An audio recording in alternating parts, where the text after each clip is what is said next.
Letters from a Woo. Dearest Mr. Wong Young, babies aren't meant to remember their births, but I do. I was born in a place where the elderly go to die. It was a sterile place, but not a cold one. Thanks to the last wisp of life in Grandma Sia and residents like you and your wife. I need your help again, Mr. Wong. I have a decision to make by the end of this Hungry Ghost Month, one that will affect us all. Whenever I think of doing what Mama has asked, I can't breathe, in the same way I couldn't breathe when I was born. On my birthday, nearly 18 years ago, I swam in Mama's womb, enjoying the sweet cadence of the ancient Chinese lullabies she sang.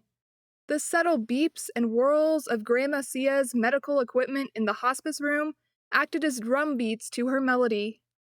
I felt Mama's delicate caress press through the barrier of skin and fluid, yet even as an unborn babe, I knew I was receiving the excess love she felt for Grandma Sia, not affection for me. Then my world contorted.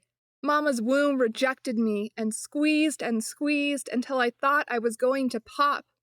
Poking her belly with more force than any loving mother would use, Mama hissed at me to stop. I felt her rise and heard the rush of liquid falling. She continued to ignore me as the walls around me collapsed in contractions. I needed her help to get out, to survive, but she refused. Mama screamed at me, "I won't have you." "Changmin, you do not deny your daughter," Grandma Sia said in a strong voice devoid of her usual shaky tone. "You know she isn't mine," Mama said. My world shifted horizontally, and Mama grunted. Grandma Sia pulled us onto her bed in the cramped room and forced Mama to lie back. "I don't have my charms here," Mama said. "You know what she is. She's not mine." Mama was right. Just as I remember my birth, I remember my conception. Not a memory exactly. I imagine the shadow man and woman sneaking into Mama's room one night when Papa was away for work. The moon was barely a sliver, the breeze a hushed whisper. With an ancient guttural spell and the twist of an enchanted dagger, they took a palm-sized infant girl from Mama's belly and plopped me in her place from the ether of Yushen, the changeling realm, not bothering to impregnate the shadow woman, my almost mother, the natural way.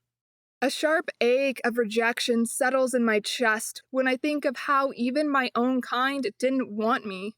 Mama's mortal blood was so much stronger than mine when her umbilical cord connected to my belly.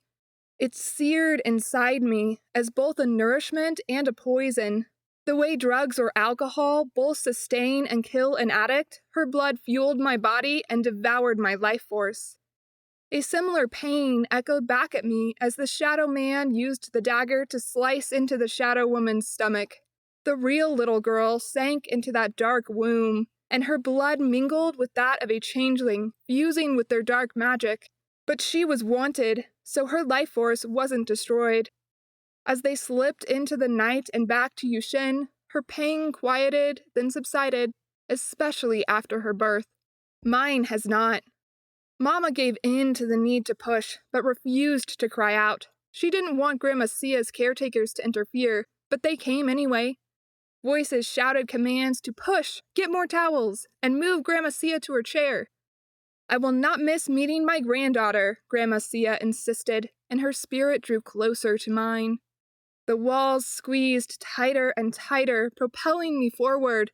The shock of cold, dry air made me want to cry, but I couldn't. The pressure around me was gone, and I felt exposed yet free as Grandma Sia caught my small body and handed me to Mama. Blinding, unforgiving brightness pressed against my body. I wanted to stay in that light, but I had no breath. Fingers made of spirit encircled my throat, calling me to my ancestors and their dark spells. "She's not crying," Grandma Sia's favorite nurse Yan announced.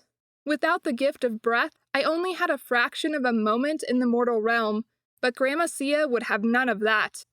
She slipped from her body and pried the ghostly hands off of me. Although she only had a few days left, she gave me what remained of her life, and with her final breath, named me. "Chang Li," she uttered.